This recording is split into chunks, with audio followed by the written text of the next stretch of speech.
Napagtanto ng ating bida na ang kaisipang hindi maganda na nasa kanya ang naging tulay ng bastardong dating Immortal King para muling magpakita. Saad pa nito na habang buhay silang makukulong, kaakibat ng matinding pagnanais at matinding emosyon na maghimagsik. Naiingayan naman si Hans sa puro kudang Immortal King, at napagtanto niyang ang kulungang tinutukoy nito ay ang emosyon ng kamatayan. Sinabi naman ni Hans sa kaluluwa na manahimik ito at sa paraang iyon lang niya ibibigay ang matagal na nitong inaasam. Sinabi ng dating Immortal King na kapag binigay ni Hans ang walang hanggang kamatayan sa kanila, isang regalo ang ihahandog niya kay Hans at ito ang bagay na pinakananais nito ngunit hindi niya makuha. Napaisip naman si Hans kung ano ang bagay na sinasabi ng dating Immortal King, ngunit hindi na siya nagdalawang isip na gamitin ang skills na persona upang makontrol ang kanyang emosyon. Sa pamamagitan nito malalaman ni Hans ang nakatagong karumihan sa kanyang puso, nang sa ganun ay mabilis itong maalis at mawala. Unti-unting naglalaho ang kaluluwa ng dating Immortal King habang nawawala din ang karumihan sa puso ni Hans, ito naman ang nais ng dating Immortal King nang sa ganun ay makamit na niya ang tunay na kapahingahan. Nagpaalam si Hans sa aniyay mga hanggal na senior bago ito tuluyang maglaho sa hangin. Kasabay ng paglaho na iwan ang animoy mga letra sa ere na agad namang sinalo ni Hans, aminado siya na magandang regalo nga ito mula sa dating Immortal King. Dahil sa pagsulong ginawa nakita niya ang legacy ng mga naunang Immortal King, at kung paano naghari ang mga ito ng kasagsagan ng kanilang panahon. Ang naunang Immortal King ay winasak ang halos kalahati ng kontinente, samantalang ang buong imperyo naman ang sinira ng pangalawang Immortal King. Gayunpaman kahit na gaano sila kamakapangyarihan hindi nila ito magagawa ng mag-isa kaya't lumikha sila ng undying army na handang sumalakay at gawin ang ipinag-uutos ng Immortal King. Halos lahat ay napatay ng simbahan ngunit may iilang nakatakas, samantalang mas pinili ng iba na manatili at gawing selyado ang kanilang katawan sa gitna ng kailaliman at hangganan. Kasabay ng pag-ilaw ng mata ni Hans sinabi niya na ang unang legacy ay gumapang na papalabas. Sa kabilang banda matapos mapagtagumpayan ni Heinrich ang pagsubok, tahimik siyang naglakad palabas nang mapansin niya ang umiilaw na bitek sa sahig. Nakita niyang unti-unting lumabas dito ang Royal Guard ng Immortal King at nakalaban niya na si Archlich. Sa pagbabalok niya sa kasalukuyang panahon, puno nananabik nitong sinabi na pagbabayaran niya ang maduming tagasunod ng simbahan. Minalas lang siya dahil nang mapalingon ay si Heinrich nakakatapos lang niyang makalaban ang nakakita sa kanyang muling pagkabuhay. Doon napagtanto ng bastardong si Archlich na nabigo na naman siya sa kanyang plano, saka siya inatake ng Avatar gamit ang Holy Sword. Nakangiting humingi pa ng tawad si Heinrich na parabang ng Osar dahil nagkataong parehong oras silang nakabalik sa kasalukuyang panahon. Matapos maglaho sa hangin ang katawan ni Archlich isang kumikinang na brilyante ang naiwan, napagtanto ni Heinrich na ito ang pinagmumulan ng koneksyon ng kailaliman at Holy Sword. Bagaman alam ng ating bida na dapat niya itong wasakin hindi ito ang kanyang ginawa, dahil plano niyang ibigay ito sa matalinong avatar niyang Demon King. Sinabi pa ni Heinrich na pagsilbihan ni Archlich ang bago niyang master, habang napapasabi naman si Hans na paniguradong magiging mabait ito sa kanya. Sa kabilang banda muli na namang binuksan ng mga bastardong Oath of Reversing Heaven ang kailaliman, ngunit nang makarating doon si Hans nakatakas na ang mga ito at tanging ang bitik na lagusan ang naiwan. Ito ang orihinal na pinanggalingan ng malakas na puwersang nakita niya sa kalangitan, at napagtanto niya iyon dahil sa nag-umapa na enerhiya sa paligid. Nang bahagyang mag-ikot sa paligid na tapakan ni Hans ang piraso ng metal, agad niya itong kinuha sa pag-iisip na baka nahulog ito ng bastardong mga lalaki. Bagaman may kakayahang matunten ni Hans ang pinanggalingan nito, imposible pa ito sa kasalukyan dahil masyadong kalat ang enerhiya sa paligid kaya't napagdesisyunan niyang itabi muna ito. Pinakiramdaman naman ni Hans ang vibration ng madness mula sa kailaliman. Alam niyang bagaman hindi matibay ang lagusang ito malaki ang maaaring maging epekto nito sa kontinente. Nang gamitin niya ang Eyes of the Abyss na pagtanto niyang sa lagusang ito nagmumula ang itim na mahikang gumagapos taglay ng Immortal King. Kung sakaling swertihin si Hans magagawa niyang kontrolin ang kapangyarihang ito. Kasabay ng pagtaas ng kamay sinimulan niyang kalapin ang lahat ng itim na enerhiya, pataas ang pagdaloy nito patungo sa iisang lugar bago niya tuluyang ipasok sa katawan at absorbahin. Hinigop ng katawan ni Hans ang itim na mahika matapos yun natatawa niyang pinakiramdaman ng pagdaloy nito sa kalooban niya. Ang aura ng kailaliman ay gumagapang at pumapasok sa puso at kasukasuan ni Hans. Pakiramdam niya ay nag-uumpaw ang kanyang kapangyarihan kaya't napasabi na lang siya na may maganda ding nagawa ang mga bastardong Oath of Reversing Heaven. Nabigla naman si Hans nang mawasak ang sahig at umahan mula dito ang dambuhalang kalansay ng hayop. Sandali itong tinitigan ni Hans saka napagtanto na ito ay isang tunay na dragon entratio. Malakas na umalangaw ang pag-atungal ng dambuhalang dragon. Hindi naman mapigil ang matuwa ni Hans nang makita ito. Ngunit itong umatungal ng malakas na paraban ang nais siyang sagudin.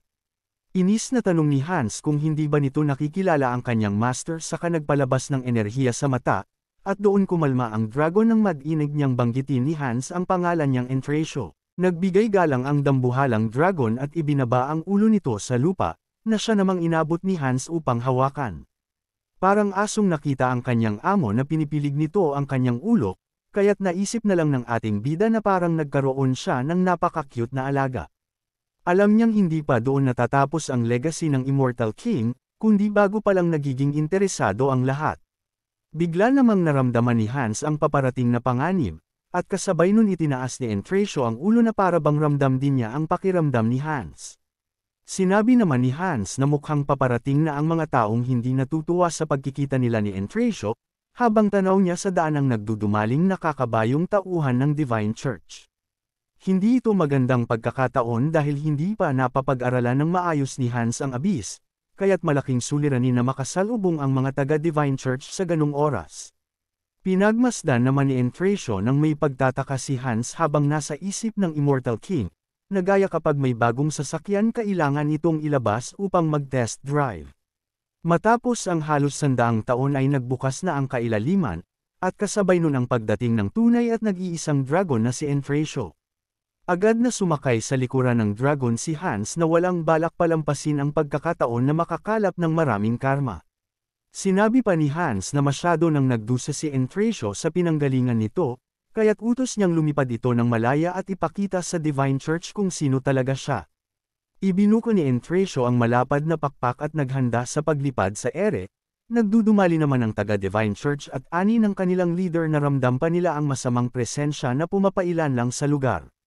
Maaaring malalakas nga ang mga taga-Divine Church ngunit mas kakaunti ang dami ng mga sumugod kesa sa inaasahan ni Hans, gayunpaman naghanda pa din siya dahil alam niyang hindi biro ang kapangyarihang taglay ng mga ito. Natigilan naman sila nang mapansin ang pangangitim ng mga ulap, at inakala nilang dahil yun sa presensya ng kailaliman. Ngunit nang tingnan ito ng mabuti ni Archbishop Lacius na pagtanto niyang hindi ito gaya ng kanilang naiisip, kaya't pasigan niyang inutos na maghanda ang lahat na makipaglaban. Doon napagtanto din ng lahat na isang tunay na dragon ang lumilipad sa taas habang nasa likod nito ang hinahanap nilang Immortal King. Tanong ng bastardong si Hans kung ano ang ginagawa ng bida-bidang mga Divine Church sa lugar na iyon. Sagot naman ni Lacius na naramdaman nilang bumukas ang lagusan sa kailaliman, sarkastikong tugon naman ni Hans kung ano naman ito sa kanila. Nagliyab naman sa galit si Lacius dahil ayon sa kanya sa pagbubukas ng lagusan sa kailaliman, umabot sa daan-daang tao ang isinakripisyo ang buhay at dugo upang mabuksan iyon. Hindi naman ipinahalata ni Hans ang kanyang pagkagulat at bagaman batid niyang lumikha ng Mavar ritual sa iba't ibang parte ng kontinente, hindi niya sukat akalaing ang mga baliw na bastardong Oath of Reversing Heaven para gawin ganung bagay. Hindi lang iyon dahil ayon pa kay Lacius hindi din nila sukat akalain ang mga pinsalang iniwan ng mga ito sa buong kontinente. Bigla namang natigilan si Hans nang ibintang ni Lacius na ang lahat ng ito ay kagagawan ng Immortal King. Hindi naman nakaimik si Hans samantalang sa isip-isip niya ay nais din niyang makilala kung sino ang nasa likod nito. Ngunit bilang isang villain sa kwento kailangan niyang sundin ang kanang role, kaya't sinabi niya kay Lacius na hindi niya kailangang sagutin ang mga tanong nito. Tumayo pa siya sa likuran ni Entratio at sinabing wala na bukod sa kanya ang may kakayahang gawin ang lahat ng kasamaang iyon. Naniwala naman agad ang mga taga-Divine Church at tinawag na bastardo si Hans, kasabay nun naghanda sila na bigyan ng nararapat ma-judgment ang Immortal King. Sinabi naman ni Hans na wag nang mag-abala pa ang mga ito, dahil nandun lang siya upang magbigay ng babala. Mas lalo namang nagalit ang mga lalaki at sabay-sabay na sumugod dahil sa aniyay walang kwentang pinagsasabi ni Hans. Bigla namang iginiya ni Lucius ang kanyang kamay upang pigilan sa pagsugod ang mga lalaki, hindi naman makapaniwala ang mga ito at hiningi ang kanyang paliwanag. Paglingon ni Lucius sinabi niya sa mga lalaki na wala man lang nakapansin sa mga ito, kung paano inilalayo ni Hans ang kanyang sarili sa alapaap. Ayon kay Lucius hindi basta makikipag-usap ang Immortal King sa kanila ng maayos, at sinabi pang marahil isa itong patibong na inihanda ng Immortal King. Natulala na lang si Hans nang madinig ang mga bintang ni Lucius. Tanong pa nito kay Hans kung anong klaseng bubble anang ibibigay ng isang nilalang na siyang nagbukas ng lagusan patungo sa kailaliman. Sinabi ni Hans na ang babalang iyon ay para sa Holy Knight na lumikha ng pinsala sa kanyang puso, wala iba kundi si Heinrich Landgard na siyang nakaharap niya noon. Gulat na napatanong naman ang mga lalaki kung ano ang ibig sabihin ni Hans sa kanyang babala. Tumatawang parang baliw na kontrabida ang ugok na si Hans, habang sa isip-isip niya ay nagpapasalamat dahil nakahanap siya ng paraan upang mas lalong pagandahin ang kanyang pagiging kontrabida. Saad pa niya na dito na magsisimula ang inaasam niyang tagumpay. Sinabi niya na naririnig ng lahat na siya si Hannibal Strauss ay nakikita ang lakas ni Heinrich, kaya't sa muli nilang paghaharap sisiguraduhin niyang mapapatay ito at gagawin niyang kapanalig. Muling sumiklab ang galit ng mga paladin at sinabing isang pamamahiya kay Heinrich ang sinasabi ni Hans, halos hindi na makapagpigil ang mga ito na sumugod dahil sa anilay pangmamaliit sa champion ng Divine Order. Nakangiti lang naman na parang baliw si Hans at nasa isip na para sa climax may bibigyan niya ng diin ang pangalan ni Heinrich at pati na din ang pangalang Hannibal Strauss. Sinabi pa ni Hans sa mga paladin na huwag magmadali ang mga ito dahil meron namang para sa kanila, kasabay nun ang pagsenyas niya ng kamay at paghahanda namang umatake ni Entracio. Malakas na sigaw ni Hans na ipakita ni Entracio ang kanyang kapangyarihan, kasunod nun ang pagbuga nito ng kapangyarihan upang atakehin ang mga paladin. Tarantang utos naman ni Lucius na maghanda ang mga ito upang dumpensa, kaya't agad na nanalangin ang mga ito upang balutin sila ng divine power. Nagsimula ding umusal ng panalangin si Lucius upang dumpensa, habang papalapit sa kanila ang dragon's unique skills ni Entracio na Death Breath. Nagliliwanag na krus ang pumaunahan kasabay ng panalangin ni Lucius sa pagbabaka sakaling maprotektahan sila nito, habang utos niyang mas pagtibayin ng mga paladin ang kanilang depensa. Binalot ng baluti ang paligid nila habang tumatama ang malakas na puwersang pinakawalan ni Entracio, nagliliwanag pa ang katawan ni Lucius na para bang isang bayaning tagapagligtas. Tuwang-tuwa na nagdiwang ang mga paladin matapos malampasan ang malakas na atake, ngunit utos ni Lucius na huwag silang makampante at panatilihin maging maingat. Paglingon nila ay wala na si Hans maging ang dragon kaya't wala na silang nagawa. Sumatalang may pagmamalaking saad nila na ang mga elite knight na gaya nila ay hindi basta kayang patumbahin sa pamamagitan lang ng isang atake. Sinabi pa ng lalaki na mukhang minamaliit sila ng Immortal King, ngunit hindi naman umiimik si Lucius dahil iniisip niya ang talagang intensyon ng Immortal King, at kung gaano kasama ang planong gawin nito sa hinaharap. Sa kabilang banda habang lumilipad sa ere pinuri ni Hans ang ginawang pag-acting ni Entracio, maging ang pagbuga nito ng sapat na kapangyarihan upang hindi masaktan ang mga inosenteng paladin.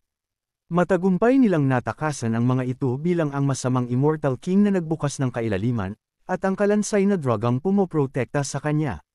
Bigla namang natigilan si Hans nang makita ang panibagong lagusan, at doon napagtanto niyang panibagong legacy na naman ng dating Immortal King ang na-awaken.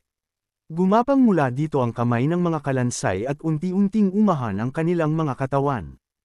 Isang dambuhalang sundalo pa ang umahan at kasabay nun sinabi niyang ramdam niya ang presensya ng mga kakampi sa buong kontinente. Utos pa nito na ang lahat ng mga kawal ay umahan na at magpakita sa ibabaw ng lupa. Hindi naman makapaniwala ang mga naninirahan sa Kingdom of Charoti na maging doon ay may nagbukas ding lagusan. Patakbo silang nagdumaling tumakas ngunit agad ding natigilan, dahil wala na silang kawalan ng paligiran sila ng Dullahan Knight. Sinabi naman ng isang lalaki na walang talino o utak ang mga undead para paligiran sila. Paglingon nila isang lalaking tumatakbo ang papalapit sa kanilang kinaroroonan at nakasunod dito ang nakabaluting dambuhalang tao.